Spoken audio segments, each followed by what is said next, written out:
I went through high school and worked my way to get into Broadway in Chicago, because there's Broadway in New York, and then there's the touring Broadway and Broadway in Chicago. And so I auditioned for Broadway in Chicago, and I got into their winter show, and it was 70 shows in 2 months, and it was a great grind, and I loved it. And I was like, you know what, this is what I'm gonna do for the rest of my life for sure. And I got an agent, and I remember like that same year I auditioned for Star Wars, and I was like, yeah, I'm gonna, get somewhere, right? And then I kept auditioning. I got a short film that was produced by Ron Howard and Brian Grazer. Ron Howard and Brian Grazer are very, very well-known producers. Ron Howard is the director of The Da Vinci Code and Star Wars Solo. He was a star in his own right, but he's primarily a producer now.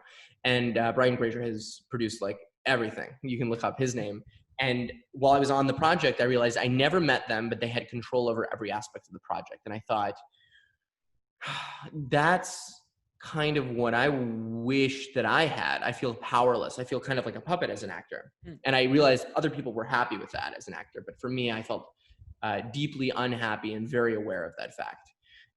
And so while I was acting and I had an agent, I wasn't going to college. And so I had this college fund sitting there, and my mother suggested, she was the one who suggested I didn't go to college. I went into acting because she says, if you're going to go to college for acting, you might as well go into the real world and see if it's something that you really want to, because college acting and career acting are quite different. And my goals were in career acting, and I didn't necessarily love the educational system. And through voice, that how these actors use their creativity, like the gypsy scene which you did with the blanket was amazing. Yeah, so right. So you know what? Yeah, that's interesting. I'll tell you just a short story, because when Alexander came into the first read,